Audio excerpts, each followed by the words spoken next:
खुलुमबाय आं रिंकु मनि नार्जारी बड'लेण्ड इंखं टेलिभिजननि स्टुडिअ'निफ्राय फोसावनो सिगांदों मोनसे गोजोनथाव खौरां। बड'लेण्ड इंखं टेलिभिजनआ बानजायनो लादों अल इन्डिया लेभेलनि मोसानाय बादायलायनाय बड'लेण्ड डान्स मास्टार सिजन 1। खुलुमबाय दिनैनि रादाबखौ फरायदों आं मिथिंगा बसुमतारी। दिनैनि गाहाय रादाबफ्राव दङ बिटिआर आरो बिटिआरनि बायजोआव थानाय गं 12 कलेजाव बिगियान बिफानखौ आयदा फारि सोसननांगौ एबसु। 8 नं दतमा बियाबाव बिपिएफनि बिजाथि प्रकाश बसुमतारीनि देरहानाया रोखा बुंदों एमएलए रबिराम नार्जारी। सा 39 एससीएस अफिसारफोरखौ जइन्ट सेक्रेटारिसिम प्रमोशन। क'क्राझाराव कर'नाजों सासे आइजोनि जिउ खहा। सनितपुराव दुंहाव थासारि थुंगेनाय गैयै कारफिउ। धुबुरियाव साब्रै सुरां मोसौ फालांगिरि हमदों। लामायाव केक हानानै जोनोम सान फालिदों एमएलए शिलादित्य देबा। दानिया आबुं रादाब। क'क्राझार सोहोरनि साखाथि बागानसालियाव थानाय दुलाराय बर' फरायसा आफादनि गाहाय मावख' बड'फा हाउसआव दिनै फुंबिलियाव मोनसे खौरांगिरि मेल खुंफुंनाय जायो। खौरांगिरिफोरनि मेलनि गेजेरजों दुलाराय बर' फरायसा आफादनि लेङाइ नेहाथारि खोरोमदाव औवारिया फोरमायोदि बावैसो सान सिगां आसामनि सोलोंथाइ मन्थ्रि डॉ हिमन्त बिश्व शर्माया खौरांगिरि मेलनि गेजेरजों आसामनि माखासे फरायसालि आरो कलेजफोरखौ प्रफेसियेलाइज खालामनायनि बागै 15 आगस्तनि उनाव थि खालामगोन होननानै फोसावनायखौ लानानै बिटिआर आरो बिटिआरनि बायजोआव थानाय जायफोर कलेजाव बिगियान आयदा फारिनि गोनांथि दं बैफोराव बिगियान आयदाखौ थिसननो थाखाय एबसुआ सोरखारखौ खावलायदों। बबेखानि दुलाराय बर' फरायसा आफादनि जानानै गासै गं 12 कलेजफोराव बिगियान आयदानि गोनांथि दं होननानै सानो।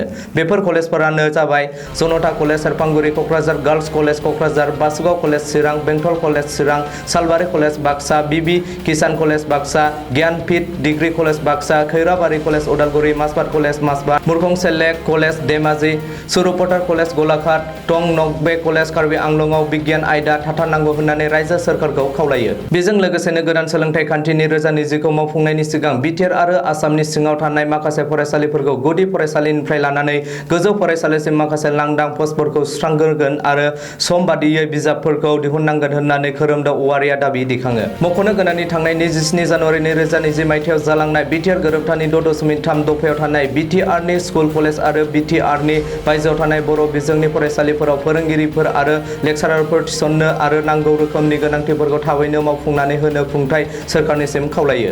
मख'नो गोनांदि बिटिआरनि सिङाव गासै 1021 गं बेसरकारि फरायसालिफोर दं आरो बिटिआरनि बाहेरायाव गं 245 बेसरकारि फरायसालिफोर दं। बेबायदिनो बिटिआरनि सिङाव गं 25 जुनियर कलेज आरो गं 21 था डिग्री कलेजफोरा दिनैसिमबो बेसरकारि होननानैबो खौरांगिरि मेलाव खोरोमदाव औवारिया बुंदों। क'क्राझारनिफ्राय बिनिनय नार्जारीनि रिपर्ट। फैगौ बिटिसि बिसायख'थियाव बिपिएफ दोलोनि बिजाथि प्रकाश बसुमतारीखौ देरहासार खालामनो गण सुरक्षा पार्टी गुसुङै जिएसपि राजखान्थि हान्जानि दतमा ब्लक कमिटिखौ सिफायनानै गासैबो बिबाननि बिबानगिरि आरो दैदेनगिरिफोरा बिपिएफ दोलोआव आखाइ हमफैबाय। बे मोनसे हाबाफारियावनो इउपिपिएल दोलोनि सा 15 सोद्रोमाफ्राबो दिनैनि जयनिं सेरेमनि हाबाफारिनि गेजेरजों बिपिएफआव आखाइ हमफैयो। दतमा बियाबनि सिङाव थानाय सेरफांगुरि सानसोरां क्लाबनि नब्लङाव खुंफुंजानाय बिपिएफनि गोदान सोद्रोमाफोर बरायनाय हाबाफारियाव बिपिएफनि आफादगिरि आरो बिटिसिनि बारग' गाहाय हाग्रामा महिलारिया नुजाथि होयो। बे हाबाफारियावनो 29 नं सोनाब क'क्राझार बियाबनि एमएलए रबिराम नार्जारीआबो बाहागो लायो। हिरा सर'नियाजों दैदेनजानाय गण सुरक्षा पार्टी दतमा ब्लकनि सिङाव जे दङमोन बिथांमोननि गासैबो ब्लक कमिटिनि एक्जिकिउटिभ बडिनि लिडारफोर सोद्रोमाफोरजों लोगोसे आरो बे दतमा ब्लक गण सुरक्षा पार्टीनि सिङाव जे दङ प्राइमारि कमिटिफोर बिथांमोनहा गासैबो दिनै गावसिनि हान्जाखौ सिफायनानै लानानै जोंनि बिपिएफ हान्जायावहाय हाबफैजोब्बाय। रायजो राजाफोरनि सिगाङावनो दिनैनि बे मिटिङाव गण सुरक्षा पार्टीनि सेक्रेटारि भाइस प्रेसिडेन्ट बिथांमोनहा गासैबो एक्जिकिउटिभनि दैदेनगिरिफ्रा घोषणा होबाय जे दिनैनिफ्राय हिरा सर'नियाजों दैदेनजानाय गण सुरक्षा पार्टीया दतमा ब्लकआव जे दङमोन बे ब्लकखौ सिफायनानै जोङो हान्जायैनो बिपिएफ दलाव जइन जाबाय होननानै बिथांमोनहा दिनै मिटिङाव घोषणा होबाय।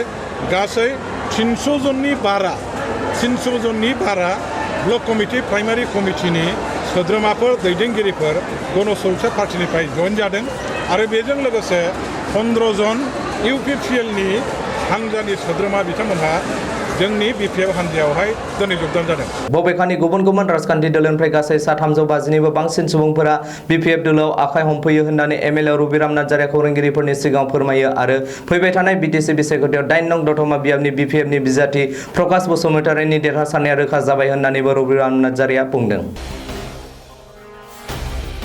आसामनि गासै सा 39 एसिएस अफिसारफोरखौ डिपुटि सेक्रेटारि रेंकिंनिफ्राय जइन्ट सेक्रेटारि रेंकिंआव प्रमोशन खालामनानै गुबुन गुबुन बिफानाव आसाम सोरखारा पस्टिं खालामबाय। बेनि अनगायैबो सा 13 जइन्ट सेक्रेटारिखौ गुबुन गुबुन बिफानाव सेनियर ग्रेड होनानै पस्टिं खालामदों आरो थाबैनो गावबा गावनि बिबानखौ आजावनो बिथोन होदों। बिसोरनि गेजेराव तिनसुकिया डेभेलपमेन्ट कमिशनार सरंपानि शर्माखौ हम एन्ड पलिटिकेल बिफानाव, नगावनिफ्राय भुपेश दासखौ खुंथायारि बिफानाव, मरिगावनिफ्राय दीपा दासखौ समबाय बिफानाव, समबायनि जइन्ट सेक्रेटारि मौसुमी बराखौ एपिएससिनि सेक्रेटारि, रिता गगैखौ गोजौ सोलोंथाइ बिफानाव, जरहाट जिल्ला परिषदनि चिफ एक्जिकिउटिभ अफिसार देवेन्द्र दासखौ टिवा अट'नमास काउन्सिलनि प्रिन्सिपाल सेक्रेटारि महरै थिसननाय जादों। हाइलाकान्दि जिल्ला परिषदनि सिइअ हरिचरन पाठकखौ सुबुं जौगा बिफानाव आरो बेबायदिनो गुबुन गुबुन बिफानाव गोबांखौनो मोनसे बिथोननि गेजेरजों पस्टिं खालामदों। कर'ना भाइरासनि गाग्लोबनायजों क'क्राझार जिल्लायाव आरोबाव सासे सुबुङा दिनै जिउ गोमादों। कर'नाजों जिउ गोमानाय सुबुंखौ 52 बोसोर बैसोनि सीता देवी होननानै सिनायथिनो हादों। कभिड-19 पजिटिभ मोननायनि उनाव थांनाय 1 आगस्तनिफ्रायनो सीता देवीया देहा फाहामसालियाव फाहामथाय लागासिनो दंमोन होननानै मिथिनो हानाय जादों। रिपर्ट बायदियै सीता देवीखौ क'क्राझार नोगोराव थानाय रुपनाथ ब्रह्म सिभिल हस्पिटालाव ट्रिटमेन्ट खालामनाय जादोंमोन आरो बिनि देहायारि हालोदखौ नोजोर होनानै दिनै रुपनाथ ब्रह्म सिभिल हस्पिटालनिफ्राय बरपेटा मेडिकेल कलेज देहा फाहामसालिसिम दैथायहरनाय जादों। नाथाय बरपेटा मेडिकेल कलेज देहा फाहामसालियाव लाबोगासिनो थानाय समावनो लामा ससेयाव सीता देवीया गावनि जोबथा हां बोयो होननानै मिथिनो मोन्दों। अयोध्यायाव राम मन्दिरनि हा फुजा होखांनायनि उनावनो राम मन्दिरनि हा फुजा होनायखौ लानानै आसामनि सनितपुर जिल्लायाव दुंहाव थासारि सोमजिदों। माखासे खुद्रिनाय सुबुंफोरा राम मन्दिरनि हा फुजा होनायखौ बिथा खालामनानै बाइक रेलि खालामनाय बजरं दलनि सोद्रोमाफोरनि सायाव हामला खालामो। रेलियाव ओंखारनाय माखासे बाइकफोरखौ खुद्रिनाय सुबुंफोरा सावनानै होयो।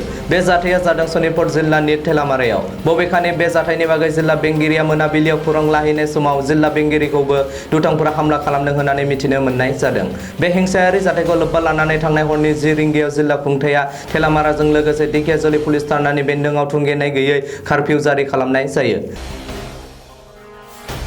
सुरां मोसौ फालांगिरिफोरनि हेंथायै लान्थ्रि अपारेसन खालामनानै धुबरी पुलिसआ धुबरी नोगोरमानिफ्राय 4 सुरां मोसौ फालांगिरिफोरखौ हमनो हायो। गंसे इन्डिग' कारजों थांगासिनो थानाय समावनो पुलिसआ बिसोरखौ हमनो हादों। बिसोरजों लोगोसे नोगोद 2,50,000 रां आरो माखासे अजद गोनां डकुमेन्टफोरखौ धुबरी पुलिसआ बोखांनो हादों होननानै मिथिनो मोन्दों। हमजानाय मोसौ स्मागलारफोरखौ हासेन आली 32, साहा जामाल 19, नजरुल हक 28 आरो ममिनुल हक 35 होननानै सिनायथिनो हादों। बबेखानि बिसोर साब्रैबो गलपारानि होननानै पुलिसआ बुंदों। मख'नो गोनांदि धुबरी आरो साउथ सालमारा जिल्लानि भारत बांलादेश सिमनायारि ओनसोलखौ सुरां मोसौ फालांगिरिनि साबसिन जायगा महरै सुरां फालांगिरिफोरा मैखोम बाहायनायखौ नुनो मोनगासिनो दं। बबेखानि बिहार, उत्तर प्रदेश, सोनाब बेंगल आरो सा सानजा ओनसोलनि गुबुन गुबुन रायजोफोरनिफ्राय लाबोनाय सुरां मोसौफोरखौबो धुबरी आरो साउथ सालमारा जिल्लाजोंनो बांलादेशआव आयेन बेरेखायै बारहोहरो होननानै मिथिनो हादों। अरायसम दान्थे बिदान्थेजों खौरां बिजोङाव थाबाय थानाय हजाइनि बिजेपि एमएलए शिलादित्य देबआ गावनि जोनोम सानखौ गुबुनफोरनिख्रुइ एसे आलादायै फालिदों। शिलादित्य देबआ दिनै राजालामायाव केक हानानै गावनि जोनोम सान फालिदों। मख'नो गोनांदि सानसेनि गेजेरावनो हजाइनि गुबुन गुबुन ओनसोलाव गुबुन गुबुन मोन 14 लामा बाहायनायनि अन्थाइ खुन्थिया गायसंनाय समावनो एमएलए शिलादित्य देबआ गावनि जोनोम सानखौ दिनै फालिनायखौ नुनो मोननाय जादों। बबेखानि गावनि जोनोम सानखौ लोब्बा लानानैनो गावनि बियाबनि सिगाङाव गुबुन गुबुन ओनसोलाव लामा बानायनायनि मोन 14 अन्थाइ खुन्थियाखौ दिनै शिलादित्य देबआ गायसंजेनो होननानै मिथिनो मोननाय जादों। दिनैनि रादाबा एसेनोसै। गोजोन्थों।